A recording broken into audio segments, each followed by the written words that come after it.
अस्सलामुअलैकुम वरहमतुल्लाहि वबरकातुहू। अऊज़ु बिल्लाहि मिनश्शैतानिर्रजीम, बिस्मिल्लाहिर्रहमानिर्रहीम। आज जिस टॉपिक पे हम बात कर रहे हैं वो है शॉपिंग विद चिल्ड्रन।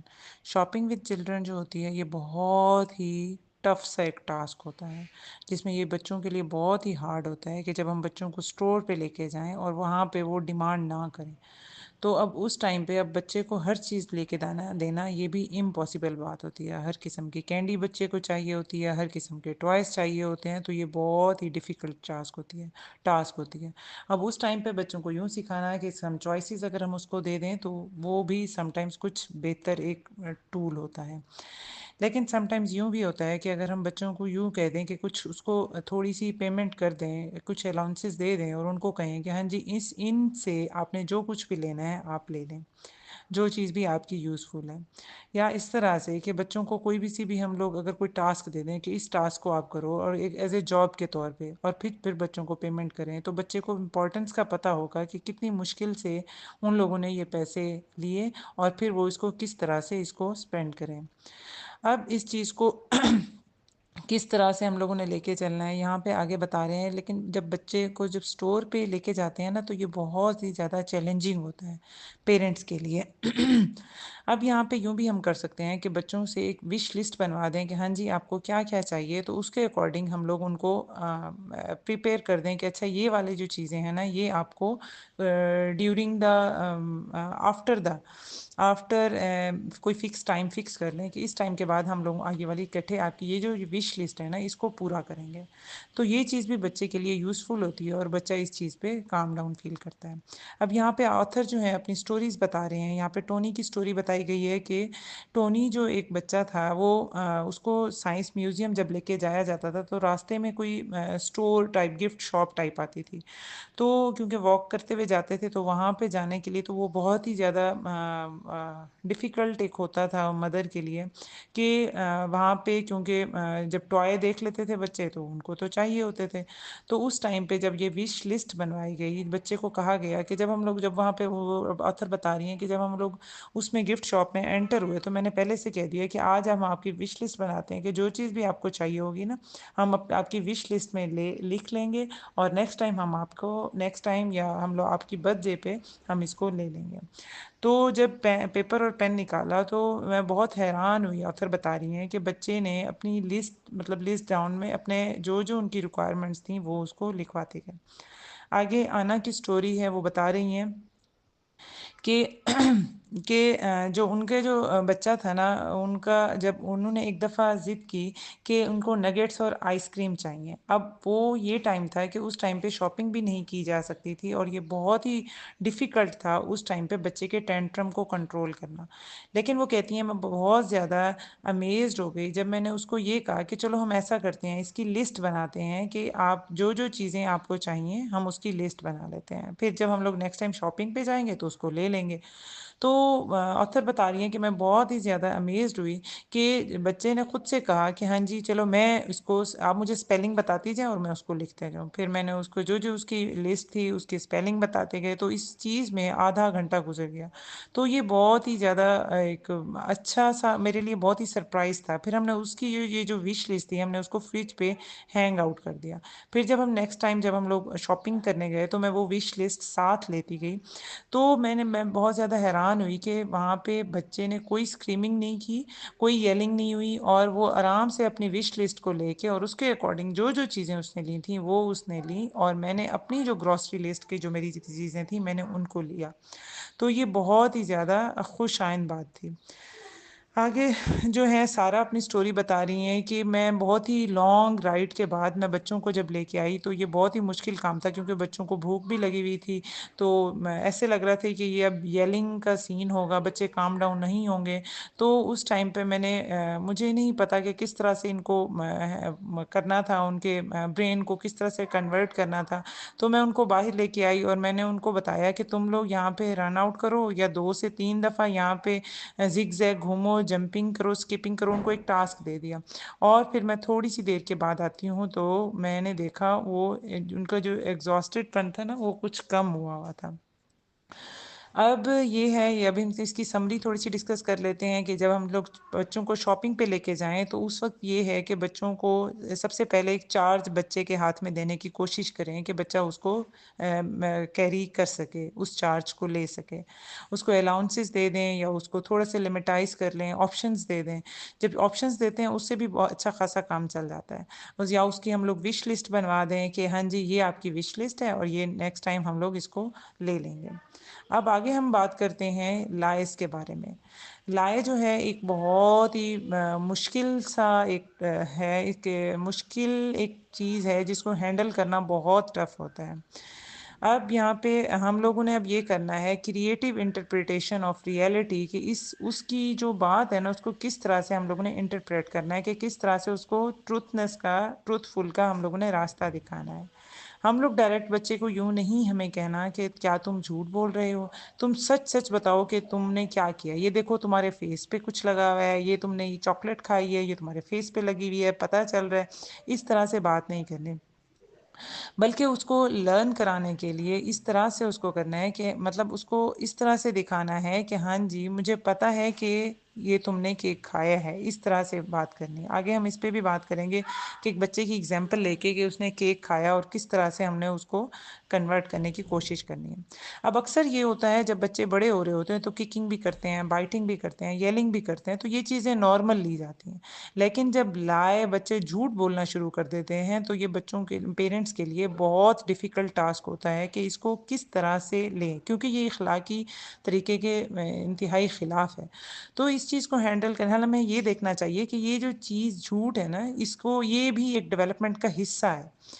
बच्चे जो झूठ बोलते हैं डिफरेंट रीजंस की वजह से झूठ बोलते हैं। समटाइम्स वो एम्बेरसमेंट से बचने के लिए, समटाइम्स किसी भी इस तरह से अनप्लेजेंट जो उनका नतीजा होता है, कोई कंसिक्वेंस होता है, तो उससे बचने के लिए भी वो लोग झूठ बोलते हैं।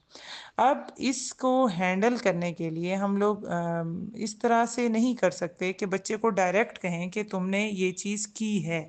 अब जिस तरह से सपोज एक बच्चा है, उसने उसके हाथ में बैट भी है और सामने शीशा भी, मतलब विंडो जो है वो भी टूटी हुई है। हम लोग उसको डायरेक्ट कहें ये तुमने तोड़ा है, तो बल्कि हमें ये कहने की ज़रूरत ही नहीं है ना, कि ये पूछने की कि क्या तुमने ये तोड़ा है। अब वो उस टाइम पे यही कहेगा कि नहीं मैंने नहीं तोड़ा, बल्कि हमने हमें उसकी हेल्प करनी है। हमें उस टाइम पे कोई भी इस तरह से उसकी ये कहना है कि डायरेक्ट उसको इस तरह से नहीं कहना कि तुमने ये इस तरह से किया है। मतलब अपनी टोन को थोड़ा सा बारीक सा रखना है, थोड़ा सा धीमापन सा रखना है। जिस तरह से ये है कि I see you ate the cake, you ate the cake. अब इस टाइम पे अगर बच्चा करे, झूठ बोले कि हाँ जी मैंने नहीं किया, तो उस टाइम पे भी उसकी फीलिंग्स को एक्सेप्ट करना, उसको ये नहीं कहना कि हाँ जी तुम झूठ बोल रहे हो ना, बल्कि उसको हम लोग यूं भी कह सकते हैं कि I am very upset that the cake was eaten. बस डायरेक्ट मतलब इनडायरेक्ट बात की कि हाँ जी केक खाया जा चुका है, और या शाम को फ्रेंड्स ने आना था और उनको देना है। अब इसके साथ ये है कि हम उसके साथ प्लान बनाएं कि फ्यूचर के साथ हम लोगों ने फ्यूचर में उसके साथ ऐसा क्या करना है कि इस तरह की हरकत ना हो। तो अब ये है कि हम लोग अब यहाँ पे ये उसको भी टेम्पटेड हमने नहीं करना। तो इस तरह से हमने करना है कि उसकी जो भी उसकी एक्सपेक्टेशन है उसको हम लोगों ने एडमिट करना है, उसकी एक्सपेक्टेशन को। तो अब ये है कि एक डेजर्ट का जब टाइम होता है, अब बच्चे के सामने केक है, हम ये कर सकते हैं कि बच्चे की थोड़ा सा उसको साइड पे कर दें केक को ना, ताकि बच्चा उसको उसको नज़र भी ना आए ना, ताकि वो उसको उसकी विश लिस्ट बढ़े ही ना। या एक तरीका ये होता है कि हम लोग उसको बच्चे के सामने हम उसको पहले से उसको थोड़ा सा चेंजिंग करके कि उसको कुकीज़ ला के दें कि हाँ जी ये आपके लिए, ये आप खा लें, और बाकी जो है हम लोग शाम को जब फ्रेंड्स आएंगे तो उस टाइम पे हम लोग उसको कैरी करेंगे। अब यहाँ पे ऑथर आगे बता रहे हैं कि जब अब अपने बच्चे की स्टेज के लिहाज से बता रहे हैं कि किस किस तरह से मेरे बच्चे की फीलिंग्स को मैंने एक्सेप्ट किया और किस तरह से उसने झूठ बोला या अपनी उसको जो भी उसकी मिस्टेक हुई थी उसको छुपाने की कोशिश की। आगे एक सिनेरियो में बता रहे हैं, डैन की एक स्टोरी बता रहे हैं कि जब डैन एज 2 में था तो ये हुआ कि मैंने देखा कि मैं और मेरी एक दोस्त जो थी, हम लोग इकट्ठे बैठे हुए थे और दोनों बच्चे सामने हमारे खेल रहे थे। तो हम लोग इतने अटेंशन नहीं दे रहे थे। तो मैंने अब अचानक से दूसरे बच्चे की रोने की आवाज़ आई, तो उसने बताया कि डैन ने मुझे पुश किया। जब मैंने डैन से पूछा कि व्हाट हैपेंड, तो उसने कहा है बैड मैन पुश्ड डाउन, मतलब उसने अपना नाम नहीं लिया। तो मैंने कहा हाँ, मतलब उस टाइम पे मैंने इस चीज़ को किया हुआ था, तो फिर अब उस टाइम पे कहा ओके। अब इसी तरह से डैन जब एज 3 में आया, इसकी पॉकेट की ट्रबल हुई कि उसकी पॉकेट फटी हुई, तो मैंने उससे पूछा कि व्हाट हैपेंड, तो उसने पहले थोड़ी देर सोचा, तो उसने कहा एक बॉय ने मेरी पॉकेट को रिप कर दिया। अच्छा, इसके बाद नेक्स्ट जो स्टेज बता रही हैं कि डैन जब एज 4 में आया, तो उस टाइम पे मैं उसको एक स्टोरी बता रही थी कि एक बच्चा था राफे, और उसको मोटरसाइकिल बहुत पसंद थी।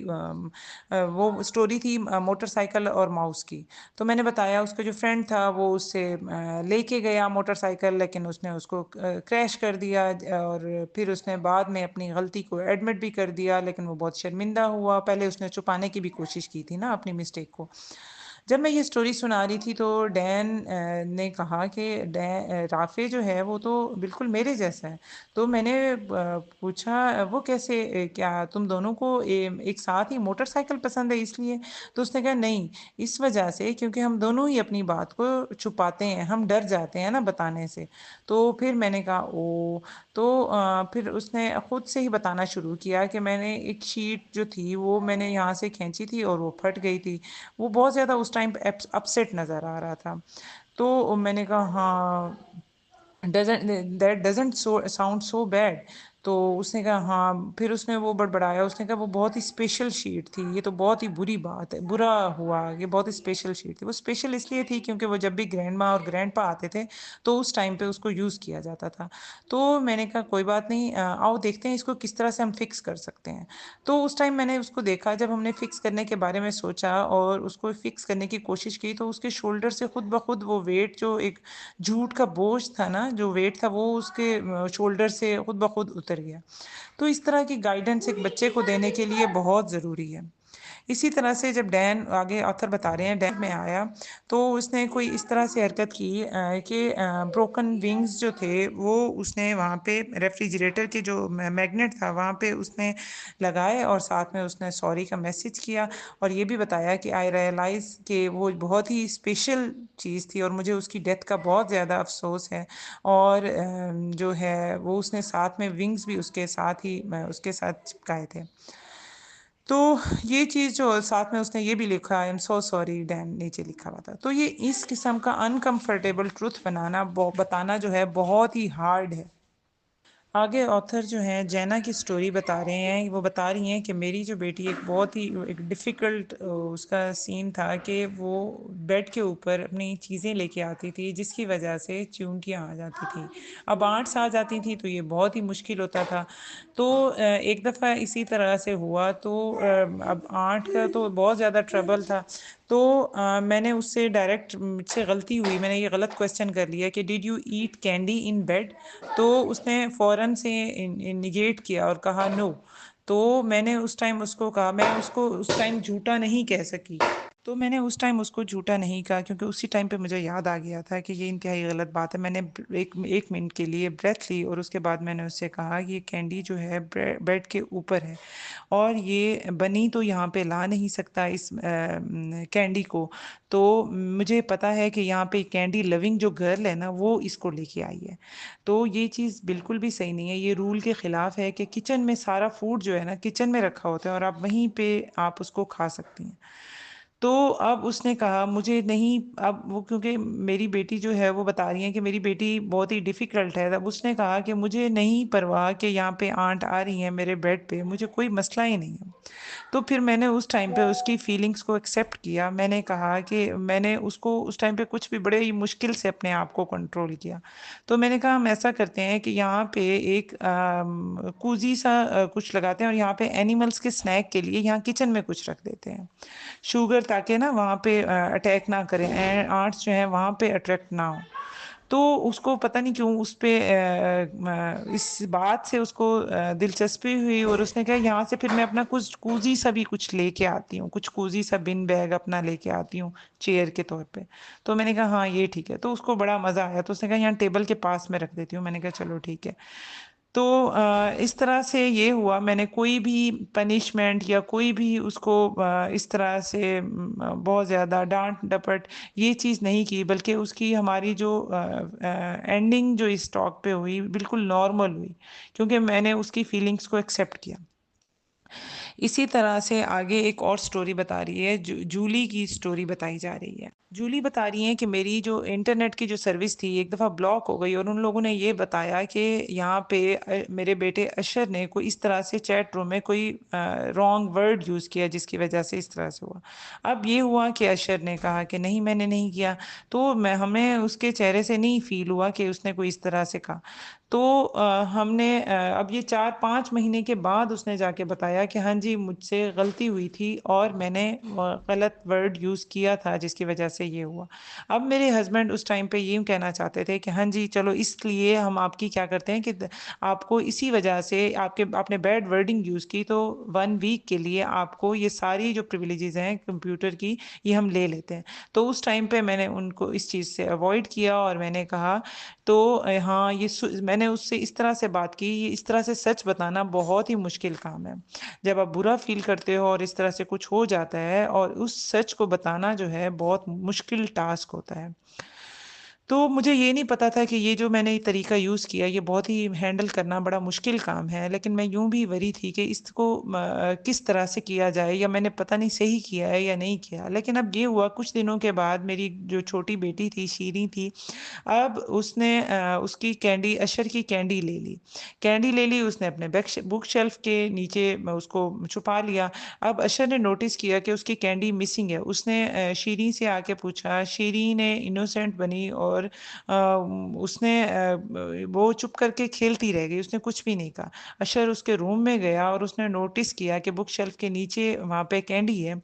तो उसने आके शीरी से ये कहा, शीरी कि तुम विश करती हो कि you had not taken my candy, but if you don't listen to part of, लेकिन अगर आप अपने आप को नहीं सुनोगे, that you know, then you should tell the truth, you just end up feeling really bad about yourself. तुम अपने बारे में बहुत ज़्यादा बुरा फील करोगी और ये बहुत ही बुरा होगा।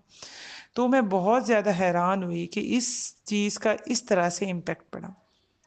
अब हमने झूठ बोलने का जो एक डिफ़िकल्ट एक मरहला होता है उसको किस तरह से हैंडल करना है, इसके हमने 5-6 हमने इसके स्टेप्स सीखे।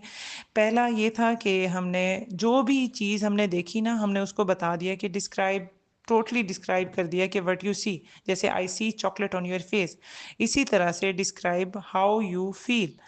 जैसे आई एम, मतलब अपनी फीलिंग्स बतानी है, पेरेंट्स ने अपनी फीलिंग्स बतानी है। I am upset that the cake was eaten. इसी तरह से उस बच्चे की फीलिंग्स को भी एक्नॉलेज करना है कि ये बहुत ही मुश्किल है इस तरह से अपने आप को रेजिस्ट करना कि केक ना खाएं।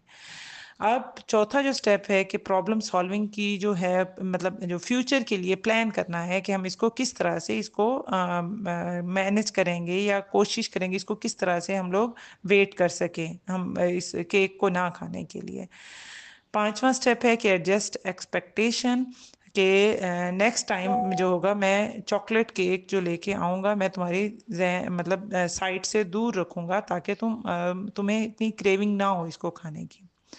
तो ये कुछ वेज बताए गए हैं कि किस तरह से बच्चे को हमने वो करना है कि बच्चा झूठ ना बोले, बल्कि उसको ट्रुथ की तरफ किस तरह से लेके जाना है। एक स्टेप लाजमी याद रखना है कि बच्चे को कभी भी उसको यूं नहीं कहना कि तुम झूठ बोल रहे हो, ये इंतहाई गलत स्टेप होगा। अब नेक्स्ट जो है आगे अरीश इसके बारे में बताएंगे कि पेरेंट्स को भी अपनी फीलिंग्स को बताना चाहिए और किस तरह से वो अपनी फीलिंग्स को एक्सप्रेस करेंगे। तो next over to you Arish, जजाकल्ला खैर। बिस्मिल्लाहिर्रहमानिर्रहीम, अस्सलाम वालेकुम। Thank you Sumera. Part 6, parents have feelings too. इसमें सारा पूछती हैं कि मेरी अपनी फीलिंग्स के बारे में क्या ख़्याल है। तो टोनी सारा से पूछता है, आप तो बच्चों के साथ बहुत पेशेंस होती हैं, आप तो, बच्चे बोलते हैं कि आप इनके साथ उनके ऊपर कभी भी नहीं चिल्लाएंगी। तो वो कहते हैं दूसरे बच्चों के साथ पेशेंस शो करना बहुत आसान होता है, लेकिन जब बारी आपके अपने बच्चों की आती है तो आप अपना कंपोजर खो देते हैं। मैं आपको एग्ज़ाम्पल देती हूँ। लास्ट वीक मेरी बेटी सोफ़िया ने जाना था एक स्लीप ओवर पे। तो मैंने उसको मना किया तो वो शुरू हो गई कि आप बहुत मीन हैं, आप मुझे कभी भी कोई फ़न एक्टिविटी नहीं करने देती, आप इतनी सख्त हैं, यू नेवर, यू ऑलवेज़। तो उनको मुझे ये अल्फ़ाज़ सुन के इतना गुस्सा आया, मैं भी उसके ऊपर गुस्सा हो गई। और मैंने उसको बोला, तुम्हें मैंने इतनी सारी एक्टिविटीज़ कराई हैं, मैं तुम्हारे लिए इतना कुछ करती हूँ, लेकिन तुम एहसास ही नहीं करती। तो लेकिन बच्ची को गुस्सा आया, उन्होंने कहा मुझे पता है, मुझे उस वक़्त ये वाला टूल यूज़ करना चाहिए था कि मुझे अपनी बच्ची की फीलिंग्स को समझना चाहिए था कि हाँ भाई, मैं मुझे पता है कि आप बहुत मायूस हो रही हैं कि मैंने आपको स्लीप ओवर पे जाने नहीं दिया, लेकिन मैं इंसान हूँ, मुझे गुस्सा आ गया तो मैं क्या करूँ? तो ऐना ने उसको बोला कि सारा को कि आप ऐसे भी कर सकती हैं, आपके पास ये भी ऑप्शन है, आप बच्ची को अपनी फीलिंग्स के बारे में बताएँ। वो बच्ची 7 साल की है, 3 साल की नहीं कि वो आपकी फीलिंग्स को नहीं समझेगी।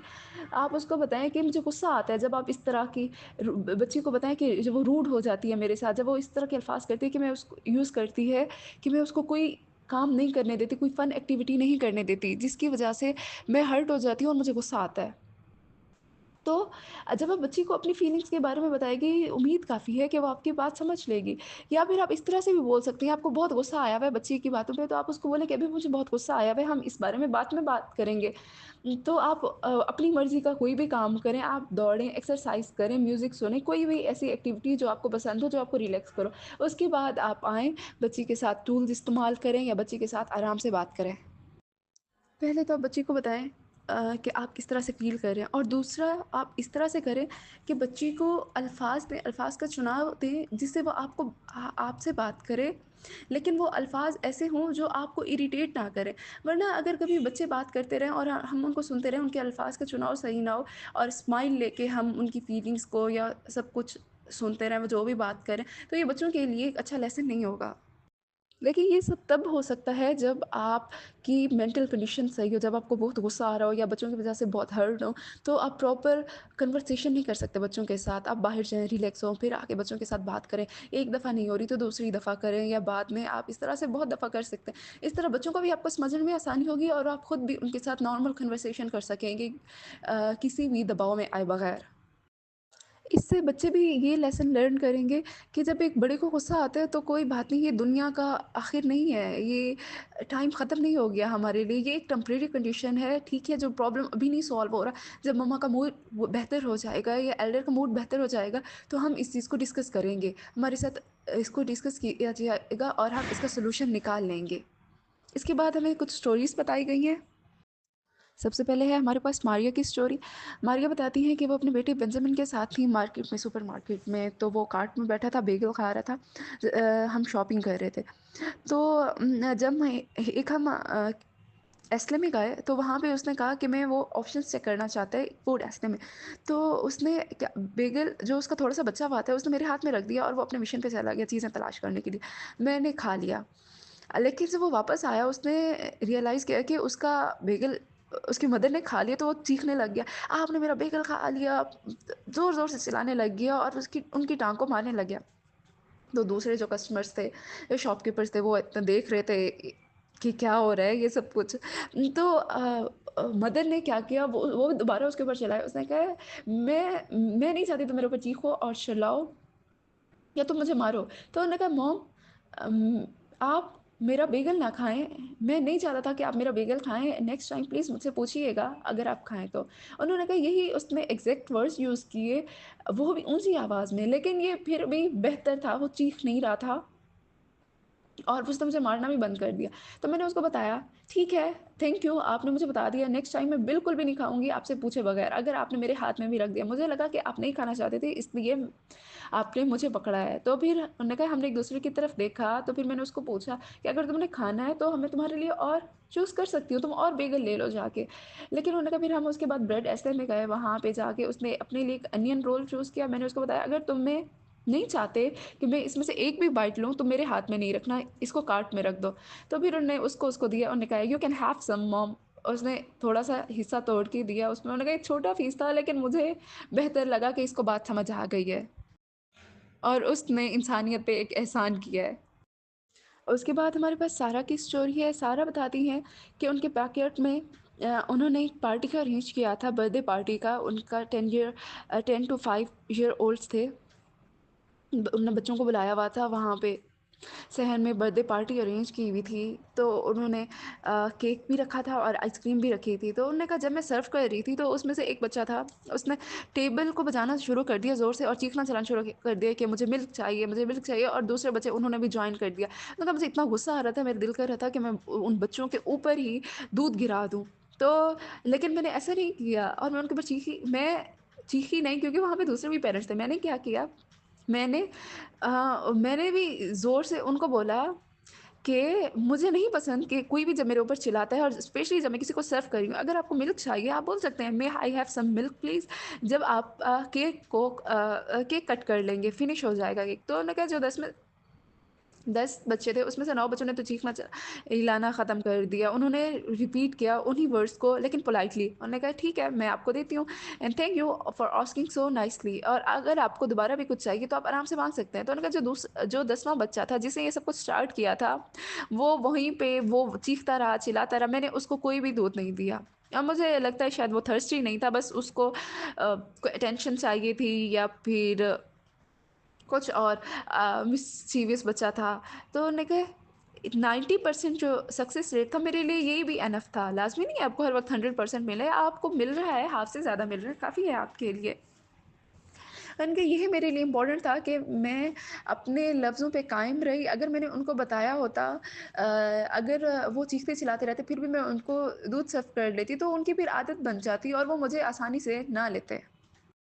उसके बाद हमारे पास है टोनी की स्टोरी। वो बताती हैं कि उन्होंने वो कुकिंग कर रही थी, कुकीज़ बेक कर रही थी, तो उन्होंने अपनी ट्विन्स को भी साथ मिलाया। तो उन्होंने कहा लेकिन इससे इतना मेस हो गया, वो बच्चे बार-बार एक-दूसरे के ऊपर आटा फेंक रहे थे।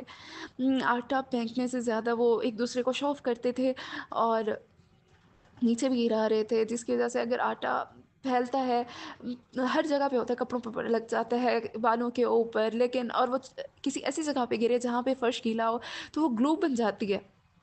या वो स्टोव के ऊपर। मैं उन बच्चों को मना करी थी, लेकिन वो बात ही नहीं सुन रहे थे, वो मुझे सुन ही नहीं रहे थे। तो फिर मैं उनके ऊपर चीखी-चिल्लाई कि मैंने आपको कुकीज़ बनाने की इजाज़त दी है, लेकिन मैं ये नहीं सुनना चाहती कि मी फर्स्ट, और एक-दूसरे को ये भी ना देखो कि आप लोग धक्का देख रहे हैं। मैं ये सुनना चाहती हूँ थैंक यू मॉम, और आप लोग ने टर्न लेने पहले जाने से पहले कोई कोई भी काम करना है, आपने पहले मुझसे इजाज़त लेनी है और टर्न्स लेने हैं। तो जब उनको मैंने बोल दिया, उसके बाद इतना आसान हो गया। पहले तो मैं उनको बोलती रहती, नहीं आप लोग ने रूड नहीं रहना, लेकिन जब ये सब बोलने के बाद मेरा टाइम भी वेस्ट नहीं हुआ और वो बच्चे मेरे साथ रूड भी नहीं हुआ और उन्होंने मेरे साथ काम भी आसानी से करा लिया। और उसके बाद है हमारे पास माइकल की स्टोरी।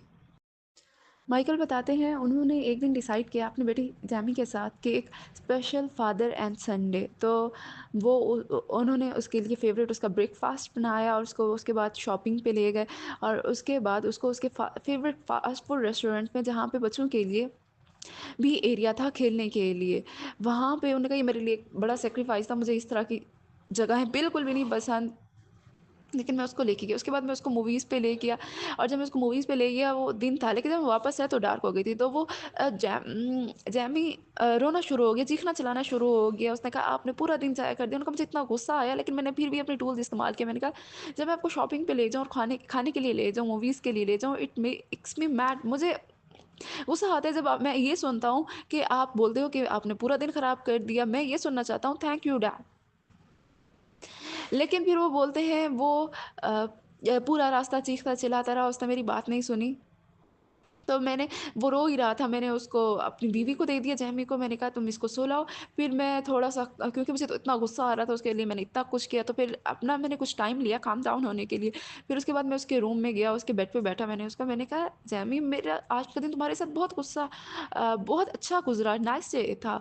लेकिन मुझे भी ऐसे ही लगता है कि आपका दिल करता है कि ये दिन कभी ख़त्म ना हो।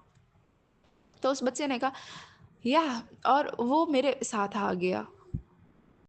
उन्होंने कहा माइकल बताता है कि वो पहले मेरी फीलिंग्स के बारे में नहीं समझ रहा था और मैं भी बहुत अपसेट था और वो बच्चा भी अपसेट था। लेकिन जब मैं बाद में कूल डाउन हो गया, फिर मैं बच्चे के पास गया और ये एक बेहतर था।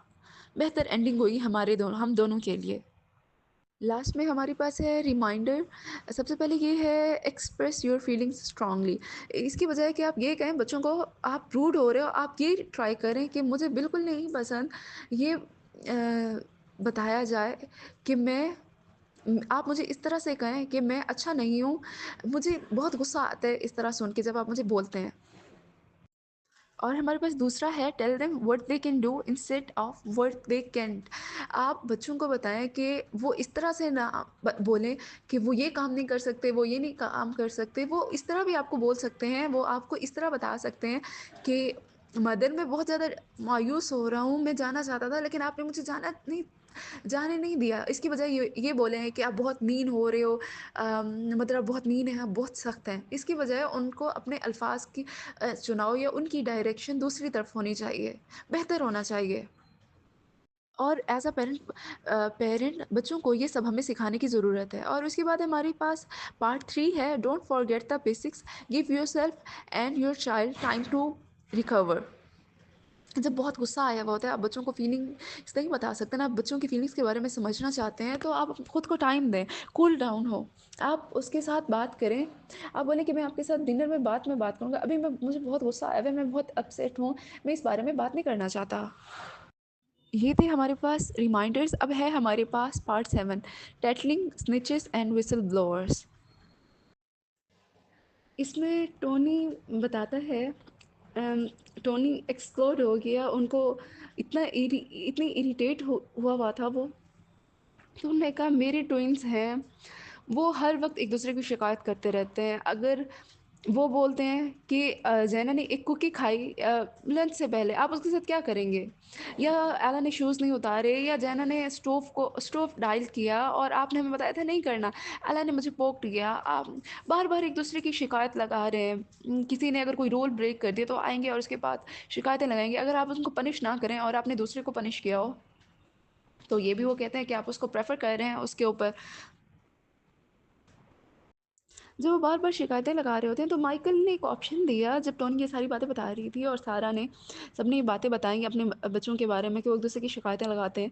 तो इसके लिए क्या करना चाहिए? क्या बेस्ट ऑप्शन है? तो टोनी ने कहा क्या हम लोग ऐसे कर सकते हैं कि हम बच्चों को बोलें कि हमें वो चीज़ बताएँ कि हमें एक रूल बनाते हैं जब हमें अपने सिबलिंग्स के बारे में, क्लासमेट्स के बारे में तब बताएँ अगर कोई खुदा ना ख़ास्ता किसी को हर्ट कर रहा है या कोई किसी को हर्ट करने जा रहा है। तो मारिया कहती है मुझे नहीं लगता मैं इसके साथ कंफर्टेबल होंगी, क्योंकि मैं जब बच्ची थी हम अपने पेरेंट्स को सब कुछ नहीं बताते थे। लेकिन मैं ये चाहती हूँ कि जो मेरे बच्चे हैं कि वो मेरे ऊपर ट्रस्ट करें, कि वो मुझे हर चीज़ भी बताएँ, चाहे वो छोटी-सी भी बात हो, कोई मामूली सी भी हो। मैं चाहती हूँ कि वो मेरे ऊपर डिपेंड करें और उनको पता हो कि कोई छोटी बात है या बड़ी बात है, हमने पेरेंट्स को हर बात बतानी है। हो सकता है अगर मैं उनको मना करूँ कि मुझे हर बात नहीं बतानी, तो कोई ऐसी चीज़ हो जो खतरनाक हो उनके लिए, लेकिन उनको पता ना हो और वो मुझे ना बताएँ, वो मिस कर दें जिसकी वज़ह से बाद में कोई नुकसान ना हो जाए। अब अगर हम बच्चों की बात करें जब वो एक-दूसरे के साथ की शिकायतें लगाते हैं, एक-दूसरे की कंप्लेन करते हैं, तो इसका क्या मकसद हो सकता है, इसका क्या पर्पज़ होता है कि आप अपनी ट्विन की, आप अपनी सिबलिंग्स की या अपने क्लासमेट्स की शिकायत लगा रहे हो? तो माइकल बोलते हैं पावर। आप अपने बच्चों को या अपने बहन-भाइयों को ट्रबल में लेके जा सकते हैं। उन्होंने कहा जब मैं छोटा होता था मैं अपने बड़े भाई की शिकायत लगाता था, क्योंकि वो बहुत स्ट्रॉन्गर भी था और स्मार्टर भी था। लेकिन मैं उसकी जब शिकायत लगाता था उसको पनिश मिलती थी जिसकी वज़ह से मैं खुश होता था। और अगर हम स्कूल में बात करें टीचर्स के बारे में कि वो अगर वो किसी की शिकायत लगा रहे हैं तो टीचर को प्लीज़ करना चाहते हैं। वो उनको बताना चाहते हैं कि भाई देखिए हम आपके साथ कितना अच्छा काम कर रहे हैं, हम आपको हर बात बता रहे हैं। चाहे वो किसी की कोई ऐसी बात भी हो जो टीचर्स को बताने वाली ना हो, क्लासमेट्स की हो, आपस में कोई सीक्रेट हो। तो अब इन सब का हमारे पास क्या सॉल्यूशन है? अगर एक बच्चा बोलता है कि इसने मुझे पोक किया, तो आप उस बच्चे को बोलें कि इसकी बजाय कि आप जिस बच्चे ने पोक किया था, आप उसके साथ बात करें, उसको कोई पनिश करें, आप पनिशमेंट का ऑप्शन ही हटा दें। तो आप उसको बोलें, ओह! आपको ये पसंद नहीं आया? मुझे दिखाओ आपने कहाँ उसने आपको पोक किया? क्या आपको किस चाहिए या रब चाहिए? आप क्या करना चाहते हैं? तो टोनी कहता है कि मुझे नहीं लगता कि ये चीज़ मेरी गर्ल्स को सैटिस्फाई करेगी अगर एक ट्विन ने दूसरे को पोक किया है, लेकिन वो चाहेंगे कि दूसरे बच्चे को पनिश मिले। तो उन्होंने कहा आप इस तरह से बोल सकते हैं, आप अपने दूसरे ट्विन को बोलें, आपने जो उसको पोक किया था उसकी वजह से जैना का आर्म हर्ट हो गया, वो पोक नहीं होना चाहती, उसको बिल्कुल भी पसंद नहीं है और फिर मैं इंतज़ार करूँगा और देखूँगा। हो सकता है एला बोले कि वो सॉरी है, वो दोबारा से वही खेलने लग जाएँगे without anyone doing any okays to each other. मुझे नहीं लगता कि इस सब का आउटकम क्या होगा, लेकिन मुझे ये पता है कि अगर मैं इनको पनिश किए बगैर बात को सुलझा लूँगा, तो उनमें जो एक राइवलरी आ रही होती है as a sibling rivalry, punish किए बगैर या अगर मैंने दूसरे को बिल्कुल डिसमिस कर दिया, दूसरे की बात ना समझी, तो ये उन सारी चीज़ों को वो हो सकता है कोशिश करेंगे कि वो एक-दूसरे की शिकायत ना लगाएँ, जब उनको उनका मतलूबा रिज़ल्ट ना मिले। इसके बाद हमारे पास कुछ स्टोरीज़ बताई गई हैं। सबसे पहले टॉनी की स्टोरी है, उन्होंने कहा कि मैं एक दिन घर में था, तो ज़ैना मेरे पास आई। उन्होंने कहा कि एला उसकी उँगलियों के ऊपर चढ़ गई। मैंने एला को कुछ भी नहीं बोला। मैंने ज़ैना का हाथ लिया और उसको उसकी हर एक उँगली को किस किया और वो दोनों ठहरे रहे। मुझे थोड़ी देर देखते रहे। Like what now? मैंने कुछ भी किसी को नहीं कहा। कुछ देर के बाद वो चले गए और वही आपस में मैंने उनको देखा, वो खेल रहे हैं इकट्ठे। माज़ी में तो ऐसे होता था, जब मैं उनको बताता था कि मैं ये सब नहीं सुनना चाहता या उनको डाँटता था, तो वो एक-दूसरे के साथ गुस्सा हो जाती थी और वो काफ़ी अरसे के लिए। उसके बाद हमारे पास है सारा की स्टोरी। एक दिन वो बोलते हैं कि एक बच्चा आया भागता हुआ कि उन्होंने बताया कि जेरेड झूले ले रहा है और उन्होंने कहा अगर पास्ट में होता तो ऐसे होता। मैं उसको बोलती कि अपना बिज़नेस कि माइंड योर ओन बिज़नेस। मैं उसको इंटरेस्ट उसकी बातों में इंटरेस्ट नहीं लेती। कोई और बच्चा तो झूले की शिकायत नहीं कर रहा, लेकिन वही बच्ची है। माज़ी में तो मैं उसको झुठला देती, लेकिन इस दफ़ा मैंने उससे पूछा कि आपको कोई हेल्प चाहिए? तो उस बच्ची ने कहा। तो मैंने उस बच्ची का प्रॉब्लम सॉल्व किया। मैंने उसको कहा कि मैंने जेरेड को बोला, मुझे लगता है कि बहुत सारे बच्चे झूला लेना चाहते हैं, क्या करना चाहिए? जेरेड ने कहा कि मुझे 10 मोर स्विंग्स चाहिए। तो दूसरा बच्चा गिनना शुरू कर दिया और आहिस्ता-आहिस्ता हर बच्चे ने इस तरह से टर्न्स लेने स्टार्ट कर दिए। जब मैंने उनकी बातें सुनी, तो मुझे पता चला, पहले तो मैं इग्नोर करती रहती थी, लेकिन फिर मैंने बाद में उनकी प्रॉब्लम्स को सॉल्व करना स्टार्ट कर दिया। अब है हमारे पास जोआना की स्टोरी। जोआना बताती है कि एक दिन उनका बेटा डैन अपने छोटे भाई 4 साल के भाई को सैम को बोल रहा था कि खेलते हैं। तो उन्होंने खेल स्टार्ट किया, लेकिन सैम पैड अप हो गया और डैन स्टॉप नहीं होना चाहता था। तो उन्होंने गेम बनाया था कि वो बेड से ब्लैंकेट्स खींचेंगे। पहले तो वो खेलते रहे, हँसते रहे, लेकिन बाद में सैम को रियलाइज़ हुआ कि वो सारी गेम टग ऑफ वॉर में अपने भाई से लूज़ कर रहा है, क्योंकि उसका भाई स्ट्रॉन्गर है, बड़ा है। तो उसने कंप्लेन करना स्टार्ट कर दिया। लेकिन डैन मुसलसल चीज़ें खींचता रहा, तो यहाँ तक कि ऐसा हुआ कि सैम को रोना आ गया। तो वो सैम रोता हुआ किचन में आया। उसने बताया कि मैं नहीं खेलना चाहता। तो मैं चिल्लाया, मैंने बोला, डैन सैम इस गेम को एंजॉय नहीं कर रहा। तो डैन बोलता है, नहीं पहले तो वो हंस रहा था। मैंने कहा हाँ वो हंस रहा था, लेकिन अब वो नहीं हंस रहा। अब ये रुकने का वक्त है, इट्स टाइम टू स्टॉप। तो सैम ने अपने भाई को बोला, अपने भाई के बारे में बताया कि आप इसको पनिश करें। मैं ये सुन के अजाना बोलती है कि मैं इतनी हैरान रह गई। मैंने उसको बोला कि एक छोटा सा मासूम बच्चा इसको कहाँ से बदले की आग में आ गया। उसको ये आइडिया भी कहाँ से मिला? तो मैंने डिसाइड किया कि मैं इसके अकॉर्डिंग चलूँगा, इसका जो स्क्रिप्ट है इसी के मुताबिक। अगर वो पनिश करना चाहता है तो ठीक है। मैंने उसको बोला, ठीक है क्या हम इसको जेल में पुट कर दें? और सैम ये सुन के बहुत खुश हो गया। उन्होंने कहा हाँ। तो मैंने डेस्क के नीचे जो स्पेस थी उसको पॉइंट आउट किया। मैंने कहा, डैन को बोला कि आप इधर जाओ। वहाँ पे फिर मैंने उसके आगे मिल्क क्रेट जो थी वो एज़ अ बार रख दी। तो फिर मैंने उसको टैम्प को कर दिया। मैंने कहा अब आप बताएँ कि वो जेल में 1 साल रहना चाहिए 10 साल? और फिर तो बच्चे ने फ़ौरन बोला कि 10 साल। तो फिर मैंने 1 मिनट इंतज़ार किया। मैंने कहा हाँ 10 साल गुज़र गए, क्या अब हम पुअर डैन को जेल से बाहर निकालें? सैम भी एग्री हो गया। हाँ, उन्होंने कहा कि इसने अपनी सज़ा काट ली है, अब इसको बाहर निकलना चाहिए। और वो डैन भी इसी सारे ड्रामे में इन्वॉल्व होने के लिए थ्रिल्ड था। जोआना बोलती हैं अगर मैं बच्चे को पनिश करता, तो बच्चे एक-दूसरे से नाराज़ हो जाते और वो काफ़ी अर्सा बात भी ना करते और मेरे ऊपर भी बर्डन आ जाता है। लेकिन मैंने इसी गेम को सज़ा की बजाय इसको आसानी से हैंडल कर लिया, जिसकी वज़ह से बच्चे भी खुश हो गए। उनके दरमियान उनकी जो फीलिंग्स आ रही थी एनिमिनेस्टी वाली, वो भी ख़त्म हो गई। और अब हमारे पास सेटलिंग के रिमाइंडर हैं। सबसे पहले है फीलिंग्स को एक्नॉलेज करें।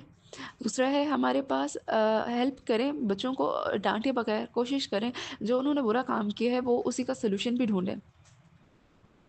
और अगर किसी बच्चे ने कोई चीज़ गिराई है, तो वो कोशिश करें वो अपना काम खुद ही करे। फॉर एग्ज़ाम्पल अगर किसी बच्चे ने कोई चावल वग़ैरह या कोई भी कहीं पे अपने टॉयज़ वग़ैरह बिखेरे हैं, तो आप कोशिश करें वो बच्चा वही खुद ही अपने काम करे, आप उसके काम ना करें। जज़ाकिल्लाह खैर। ओवर टू नवीन। अस्सलाम वालेकुम। अस्सलाम वालेकुम, बिस्मिल्लाहिर्रहमानिर्रहीम। Thank you Harish. मेरा टॉपिक जो है वो दो चीज़ों पे है आज, द क्लीन अप इशू और मेडिसिन्स। तो पहले हम क्लीन अप को डिस्कस करते हैं। क्लीन अप एना है एक मदर, वो एक क्वेश्चन लेके आई हैं। वो कहती हैं कि कैसे हम बच्चों को ट्रेन करें कि वो खुद ब खुद क्लीन अप करना शुरू कर दें। अब मदर कह रही हैं कि अब ना मतलब मुझे बुरा लगने लग गया है कि मेरा बच्चा ना हर वक्त क्लीन अप के लिए कभी भी रेडी नहीं होता, और अगर मैं उसे पहले कहती हूँ बेटा आपको क्लीन अप करना चाहिए, लेकिन वो बिल्कुल भी नहीं सुनता। और फिर जब मैं खुद करूँ तो सम टाइम वो पूरा ब्लॉक्स का जो बैग है वो दोबारा से उल्टा देता है, जो कि मेरे लिए अब बर्दाश्त करना ना मुश्किल होता जा रहा है। तो वो मदर कह रही है कि अब क्या किया जाए कि बच्चे खुद ब खुद क्लीन अप करने की कोशिश करें। अब एक पेरेंट है माइकल, वो कह रही हैं कि मैं बिल्कुल इस बात को अंडरस्टैंड कर सकता हूँ। वो कहती हैं कि मेरे तो पाँव में ना हर वक्त कोई ना कोई लीगो चुभा होता है, और ये वाकई मेरे साथ भी होता है।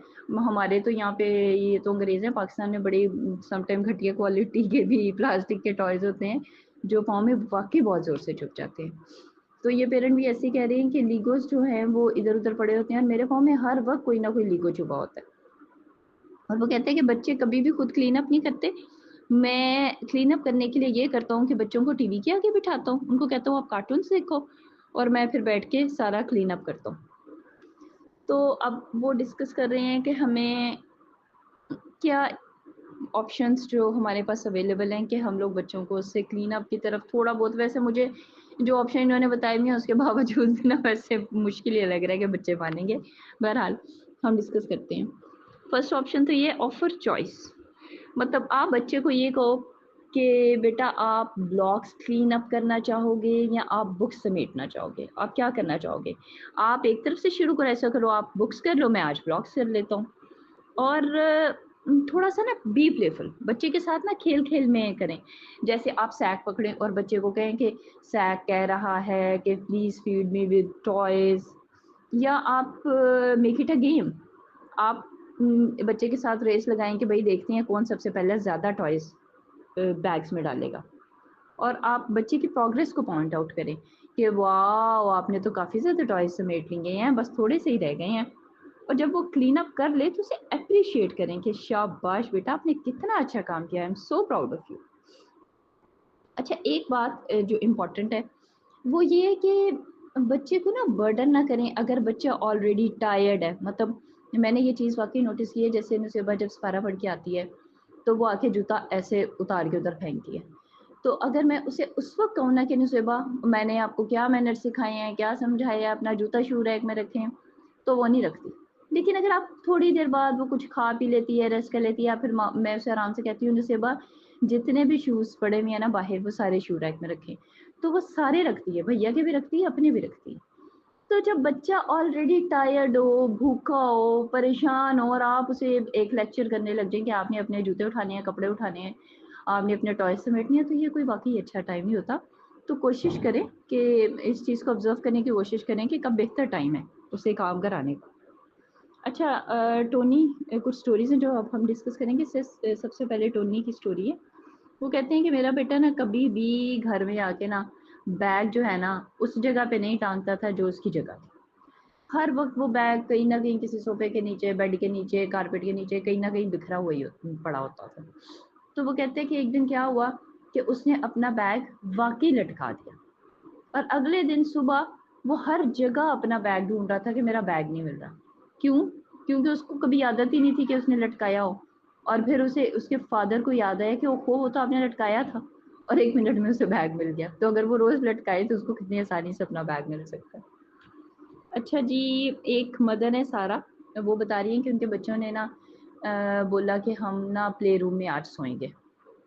तो उन्होंने सारे खिलौने अरेंज किए, सब ने अपने बेड्स अरेंज किए, सब ने अपने कंफर्टर्स खींच-खींच के लेके गए रूम में। तो सारे बच्चों ने क्या किया कि चॉकलेट मिल्क लिया, और उन्होंने कहा कि अब हम अपने रूम में जाके चॉकलेट मिल्क पिएँगे, और सारा चॉकलेट मिल्क जो था वो व्हाइट कंफर्टर्स के ऊपर गिर गया। तो मतलब ये कित वाक़ई बहुत मुश्किल सिचुएशन, अगर मैं भी सोचूँ लेकिन वो मदर कहती है कि बजाय इसके कि मैं उन पे चिल्लाती, शाउट करती, मैंने कहा कि अब ये गिर गया, हमें इसको फ़ौरन सोने से पहले साफ़ कर देना चाहिए, ताकि आप लोग आराम से सो सको। और वो कहती हैं कि सब बच्चों ने अपनी पूरी एफ़र्ट पुट की उसको साफ़ करने में, उन्होंने अच्छी तरह से क्लीन किए अपने बिस्तर और वो सो गए। उसने कहा कि ये बड़ा अच्छा था। एक माइकल है पेरेंट, उन्होंने अपनी स्टोरी बड़ी अच्छी शेयर की है कि उनके दोनों बच्चे थे, वो क्लीन अप कर रहे थे, 1 वीक हो गया था। छोटी बच्ची जो थी ना, वो बस 1-2 इंच के फासले से ना अपने कोई टॉय या कपड़े जो थी वो लॉन्ड्री बास्केट में डाल देती थी, और जो बड़ा बच्चा था वो भी एफर्ट्स पुट कर रहा था, क्लीन अप कर रहा था। तो मामा ने छोटी बेबी को ना कह दिया, भई 1 हफ्ते बाद कि आपने बहुत अच्छा काम किया। तो जो बड़ा बच्चा था ना, वो बहुत ज़्यादा नाराज़ हो गया, उसने कहा कि मामा हेल्प तो सारी आपकी मैं कर रहे थे, ये तो बस एक टाइनी सी हेल्प करी थी। तो मदर यहाँ पे ये कह रही हैं कि ना आप इस बात का भी ध्यान रखें कि आप जब किसी एक बच्चे को प्रेज़ कर रहे हैं तो दूसरा बच्चा हर्ट ना हो जाए। अच्छा, एक मदर हैं, ऐना, वो कह रही हैं कि उन्होंने क्लीन अप कराने के लिए ना नया तरीका निकाला है कि मोनोपोली गेम खेलते हैं, मुझे तो वैसे खेलनी नहीं आती। उसमें कुछ कार्ड्स देने होते हैं, कुछ पॉइंट्स या नंबर्स देने होते हैं। तो उन्होंने उस तरीके से बच्चे को मनाया कि अगर आप इस तरह से अपना क्लीन अप किया करोगे, डेली किया करोगे, तो आपको मोनोपोली के इतने पॉइंट्स मिलेंगे या कार्ड मिलेंगे। तो इस तरह से भी बच्चा खेल-खेल में काम करने लग गया। अब जो इम्पोर्टेंट पॉइंट है ना, क्लीन अप के पॉइंट ऑफ व्यू से, वो कुछ इम्पोर्टेंट पॉइंट्स हैं जो हम रिवाइज़ कर लेते हैं। बी प्लेफुल, जैसे मैंने आपको बताया कि आप बच्चे से कहें कि वॉव! देखते हैं कि कौन पहले टॉयज़ इकट्ठे करता है, सैक को हमने भरना है। इस तरह से बच्चे से बात करें या उसे कोई चॉइस ऑफ़र करें कि बेटा आप कहाँ से क्लीन अप स्टार्ट करना चाहोगे? पहले हम स्टडी रूम क्लीन करें या पहले बेडरूम क्लीन करें या पहले टॉयज़ उठाएँ या बुक्स उठाएँ? राइट अ नोट है, ये भी बड़ा इम्पोर्टेंट है। सम टाइम ना बच्चा जो लिखी हुई बात होती है ना, उसपे ज़्यादा जल्दी अमल कर लेता है। बजाय इसके कि आप उसे बोलते रहो, आप एक नोट लिख के ना तो किसी विज़िबल जगह पे चिपका दो कि आप टॉयज़ का क्लीन अप टाइम ये है, या टॉयज़ या कोट्स अपनी जगह पे होने चाहिए, बुक्स अपनी जगह पे होने चाहिए। तो सम टाइम ये भी बड़ा अच्छा तरीका होता है बच्चे को याद दहानी कराने का, और वो अमल भी कर लेता है। और डिस्क्राइब व्हाट यू सी, हाँ, जब बच्चा आपको सफाई करके दे रहा है तो भैया आप उसे एप्रिशिएट करें कि वाह कितना अच्छा लग रहा है आप, और वाकई अच्छा लग रहा होता है जब सफाई हो जाती है तो अच्छा ही लग रहा होता है। तो आप बच्चे से कहें, उसे बताएं कि वाकई उसने अच्छा काम किया है, अब अच्छा लग रहा है, ये एक अच्छा जेस्चर था। आप उसे एक एक वर्ड के तरीके से भी कह सकते हैं कि कोट, यानी कोट अपनी जगह पे रखो, बैग्स, बुक्स, टील्स, ये हमने पहले भी डिस्कस किया था कि वन वर्ड डिस्क्रिप्शन जो होती है ना, ये सम टाइम बड़ी हेल्पफुल होती है बच्चे को ना, उकसाती है उस काम के करने के लिए। और आप डिस्क्राइब करें उसको कि वो उसकी प्रोग्रेस को डिस्क्राइब करें कि वो बड़ा अच्छा काम कर रहा है, और एंड पे उसे एप्रिशिएट भी ज़रूर करें। अच्छा जी, नेक्स्ट हमारा टॉपिक है डॉक्टर्स ऑर्डर्स, मेडिसिन, शॉट्स।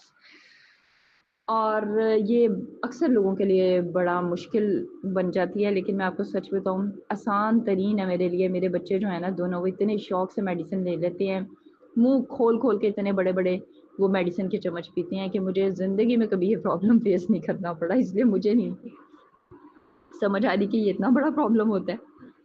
अच्छा जी, शॉट्स, पहले तो इंजेक्शंस की बात कर लेते हैं ना। सबसे पहले एक्नॉलेज फीलिंग्स। एक्नॉलेज फीलिंग्स हमेशा हर जगह हम लोग ये पढ़ते आ रहे हैं कि एक्नॉलेज फीलिंग्स को एक्नॉलेज करना इज़ इम्पोर्टेंट।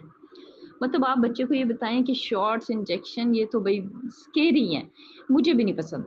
जब मैं भी छोटा था ना, मुझे भी लगते थे, तो मैं कभी भी नहीं शॉट्स लगवाना चाहता था। कोई फैंटेसी में आप बच्चे को लेके जाएँ, आप उससे कहें कि वाह! काश कि शॉट्स ना लॉलीपॉप होते और हम इनको एन्जॉय कर के खा जाते। ये इनसे कोई तकलीफ़ ना होती। या आप उसको बच्चे को इन्फॉर्मेशन दें कि देखो आपका ब्लड जो है इसमें कुछ मेडिसिन जाएगी, वो ज़रूरी है आपके ब्लड की सफाई के लिए, जर्म्स को ख़त्म करने के लिए, आपकी हेल्थ के लिए। उसको बताएँ कि वो क्यों इस तकलीफ़ से गुज़ारना उसके लिए ज़रूरी है। आप उसे चॉइसेस दें कि अच्छा, जब आप क्लैप करोगे ना कि अब दूसरा शॉट लगाएँ, तो फिर हम दूसरा शॉट लगाएँगे, ठीक है? या आप उससे डिस्कस करें कि जब आप शॉट्स लगवा लोगे ना, फिर ऐसा करते हैं हम किसी स्टोर पे रुकते हैं और आपको आइसक्रीम या क्या आप खाना चाहोगे? मेरा ख़्याल है कि शॉट्स के बाद ना हम थोड़ा-सा हमें रिलैक्स करना चाहिए, तो हम ना कहीं रुक के कुछ खा लेते हैं। और एक चीज़ जब शॉर्ट्स वगैरह लगवाने होते हैं ना, बच्चे को ज़बरदस्ती जकड़ते हैं, पकड़ते हैं, उसके बाजू बाँधते हैं, टाँगें दबा रहे होते हैं। ये बच्चे के लिए ना एक इंसल्टिंग फीलिंग होती है, मतलब वो उसकी बॉडी है, आप उसके साथ किसी चीज़ में ज़बरदस्ती कर रहे हो, तो ये थोड़ा-सा ना बच्चे के लिए इंसल्टिंग भी होता है। तो आप ना उससे किसी तरह से डिस्कस करो। आप उसे बताओ कि मुझे पता है कि आपको ये अच्छा नहीं लगेगा, या अगर आपके कोई ज़ोर से बाजू पकड़ेगा या आपको दबाएगा या दबोचेगा, ये सिर्फ़ आपके लिए मजबूरन मुझे ऐसा करना पड़ रहा है। उससे डिस्कस करें, उससे ज़बरदस्ती ना करें, कोशिश करें उसे मनाएँ। अब नेक्स्ट मेडिसिन है। अब सबसे ज़्यादा पेरेंट्स को एंटीबायोटिक का मसला आता है कि एंटीबायोटिक बच्चे को देनी ही देनी होती है। जब वो ज़रूरी हैं, तो वो ज़रूरी हैं। आप उसे स्किप नहीं कर सकते। तो ज़्यादातर मसला जो पेरेंट्स को आ रहा होता है ना, वो एंटीबायोटिक्स का आ रहा होता है कि बच्चे, और वाक़ई वजह ऐसे मैंने देखे हैं अपनी फैमिली में बच्चे जो बिल्कुल मेडिसिन को ना क्रॉस कर देते हैं कि हम लेंगे ही नहीं, हम अंदर ही नहीं लेके जाएँगे, मुँह से भी बाहर निकाल के फेंक देते हैं। तो मतलब एक बच्चा है, उसको एक नॉज़िएटिक गंदे टेस्ट का लिक्विड नहीं पीना, उसे नहीं पसंद, वो नहीं अंदर लेके जाना चाह रहा, आप उसे कैसे एग्री करो? ये वाक़ई एक टफ़ इश्यू है, लेकिन बहरहाल आप उससे डिस्कस करो, आप उससे कहो कि मेडिसिन इज़ डिस्गस्टिंग। अगर मेडिसिन एक पिज़्ज़ा होती तो कितना मज़ा आता ना, हम यम-यम करके खा लेते। क्यों, मतलब मेडिसिन को वो पिज़्ज़ा क्यों नहीं बना सकते? पिज़्ज़ा मेडिसिन बना दिया करें ताकि हम वो आराम से खा लें, इतना मसला भी ना हो। और ना डॉक्टर को चाहिए कि वो ना खुद लेके देखे मेडिसिन, कितनी कड़वी होती है, बिल्कुल भी अच्छी नहीं होती। खुद तो इन्होंने ली हो ना, तो इनको पता चले। मतलब इस तरह की बातें आप डॉक्टर से करें। तो सॉरी, बच्चे से कहें। आप उसके साथ खेल-खेल में कर सकते हैं कि oh! I can see the sip going down to your body. अच्छा, अभी सिप आपके गले में है, नीचे जा रहा है, जा रहा है, जा रहा है। वॉव! ये चला गया, आपके पेट में चला गया, अब आप ठीक हो जाओगे इंशाल्लाह। इस तरह की बातें करें बच्चे से। अब कुछ स्टोरीज़ शेयर की हैं पेरेंट्स ने। एक है ना, है मदर, उन्होंने स्टोरी शेयर की है कि उन्होंने अपने, उसका बच्चा बिल्कुल भी रेडी नहीं था मेडिसिन लेने के लिए, कोई भई बात बननी नहीं थी रही। तो आखिरकार उन्होंने बैठ के प्रॉब्लम सॉल्विंग अप्रोच इस्तेमाल की और उन्होंने बच्चे से डिस्कस किया कि लेनी तो ये है। अब आप बताओ कि हम क्या तरीका इस्तेमाल करें कि आप ये ले लो? तो बच्चे ने कहा कि मैं ना सुपर मारियो गेम खेलूँगा, तो जब मैं खेल रहा हूँगा ना, मैं अपना ऐसे थ्रोट बैक टिल्ट करूँगा, आपने मेरे मुँह में डाल देनी है और मैं ना पी जाऊँ। मदर ने कहा कि ये तो बहुत अच्छा आइडिया है, और वाक़ई बच्चे ने ऐसा किया। उसकी माँ ने 2 दफ़ा उसको मेडिसिन पिलाई है, वो गेम खेलता रहा और उसने मेडिसिन पी ली। और वो बच्चा स्कूल से 1 घंटा लेट हो गया, लेकिन उसकी मदर ने कहा कि इट वाज़ वर्थ इट। अब वो कह रही है कि नेक्स्ट डे उसने ना थोड़ा-सा प्रॉब्लम क्रिएट किया, जबकि उसकी मदर ने उससे कहा कि नहीं, आपने कहा था आप लोगे मेडिसिन, इट वाज़ डील, लेकिन बच्चा नहीं माना। और फिर उसे ना बड़ी मुश्किल से बच्चे को मेडिसिन पिलानी पड़ी और फिर वो दोबारा लेट हो गए। तो उसकी माँ कहती है कि मैंने जब दोबारा घर आके सोचा ना कि आज क्या बात है, ऐसा क्यों हुआ? तो उसकी माँ कहती है कि मुझे ये लगा कि बच्चे को पसंद है कि हम उसके साथ बैठें, डिस्कस करें, ज़बरदस्ती ना करें। डिस्कस करें, जैसे उसको पसंद आए उस तरह से उसे मेडिसिन दें। तो उसकी मदर ने फिर जब बच्चा स्कूल से घर आया, उससे डिस्कस किया, तो उसका प्रॉब्लम रिज़ॉल्व हो गया। दोबारा से बच्चा किसी न किसी तरह से मेडिसिन लेने पे एग्री हो गया। अच्छा, एक जो ना मदर हैं, वो स्टोरी बताती हैं कि वो अपने बच्चे को लेके गईं चेकअप के लिए। तो बच्चा ना एक दफ़ा तो चला गया, लेकिन दूसरी दफ़ा वो बिल्कुल भी रेडी नहीं था। अब उन्होंने कहा कि आप ना प्लीज़ कोई और डॉक्टर रेफ़र कर दें। तो उन्होंने एक स्पेशल डॉक्टर रेफ़र किया बच्चे के लिए। वो डॉक्टर वाक़ई बहुत अच्छा था। उसने अपने वो कान चेक करने वाले इंस्ट्रूमेंट के ऊपर कोई डक फेस लगाया हुआ था और वो बच्चे को काइंड ऑफ़ गुदगुदी करके स्टोरीज़ सुना के और हँसा-हँसा के चेकअप करता था। तो उसकी मदर ने बताया कि बहुत अच्छा रहा सारा। तो ये भी आप कोशिश करें कि कोई सम टाइम प्लेफुल डॉक्टर हो, उसको बच्चे को दिखाएँ अगर आपका बच्चा ज़्यादा तंग करता है तो। तो एक मदर हैं, वो कह रही हैं कि उन्होंने ना अपने बच्चे से कहा कि आज आप 1 शॉट लगवा लो, नेक्स्ट शॉट ना हम मंडे को लगवा लेंगे, ठीक है? उसके 2 शॉट्स इकट्ठे थे। बच्चे ने कहा ठीक है, हाँ, मैं मंडे को लगवा लूँगा। उसकी मदर कहती हैं सरप्राइज़िंगली वो मंडे को खुद ही रेडी हुआ, शॉट लगवाने आया और उसने आराम से शॉट लगवाया। तो आप बच्चे की सम टाइम मानें, उससे डिस्कस करें, तो वो आपके साथ कोऑपरेट करेगा।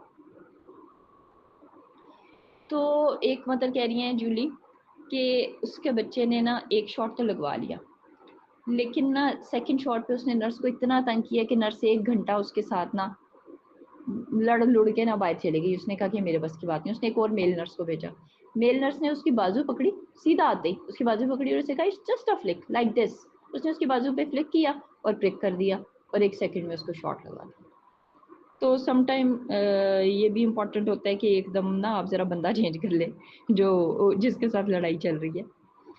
तो इसमें भी कुछ रिमाइंडर्स हैं। एक्नॉलेज फीलिंग्स चाहिए। एक्नॉलेज फीलिंग बहुत इंपॉर्टेंट है। मेडिसिन खाना बच्चे को नहीं पसंद, शॉट्स लगवाना नहीं पसंद, आप उससे डिस्कस करें, उसे बताएं कि हम इस बात को अंडरस्टैंड करते हैं कि आपको ये नहीं पसंद। ओके, आप उसे चॉइस ऑफर करें कि अगर आप चाहो तो आप एक शॉट मंडे को भी लगवा सकते हो, आप चाहो तो लेफ्ट आर्म पे लगवा सकते हो, चाहे तो राइट पे लगवा सकते हो।